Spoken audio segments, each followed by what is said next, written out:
Alamin ang magiging lagay ng panahon sa iba't ibang bahagi ng bansa ngayong araw ng Lunes. Panoorin po natin ang update mula sa Philippine Weather Bureau Pag-asa.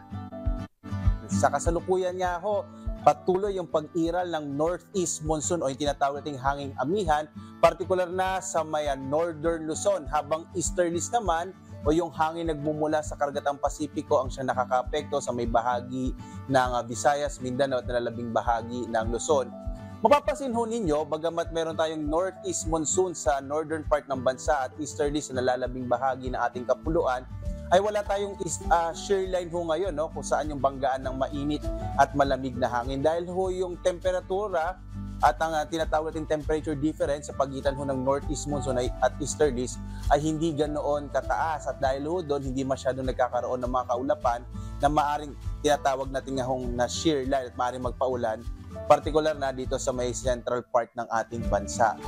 Magandang balita din dahil wala rin tayong minomonitor na low pressure area sa kasalukuyan. Posible ho, hanggang sa pagtatapos ng buwan ng Nobyembre, bandang araw ho ng Huwebes, ay wala na tayong inaasahang magiging bagyo na papasok o mabubuo sa loob nga ng Philippine Area of Responsibility. Dahil ho doon, generally ngayong araw ay makararanas tayo ng generally fair weather. Sa may bahagi ho ng Northern Luzon, mga isolated light rains ang mararanasan. Sa iba pang bahagi ng bansa, mga rain showers and thunderstorms, dulot ng mga localized thunderstorms, ang maaari naman humaranasan lalo na sa hapon hanggang sa gabi.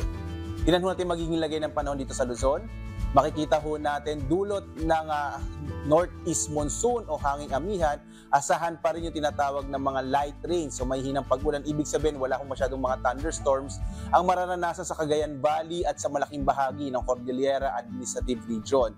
Dito naman sa Ilocos Region, asahan yung mga isolated light rains, habang sa nalalabing bahagi ng ating bansa, yung posible pa rin maranasan yung mga isolated rain showers and thunderstorms ano na sa hapon hanggang sa gabi. May nakataas pa rin tayong gale warning, particularly dito po sa mga bahagi ng Batanes, Ilocos Norte, Cagayan kasama yung Babuyan Islands, at dito sa may bahagi ng Isabela. Yung mga baybayin ho ng mga nasabing mga lalawigan at mga lugar sa ating bansa, inaasahan pa rin natin magiging malakas yung pag-alon ng karagatan. Kaya hanggat maaari, iwasan mo nang pumalaot dito sa mga bahaging ito ng ating bansa dahil inaasahan nga natin na magiging napakaalon ng karagatan, dulot pa rin niya ng hanging amihan. So iwasan mo na pong pumalaot sa mga kababayan natin na may maliliit na sasakyang pandagat at maliliit na mga bangka.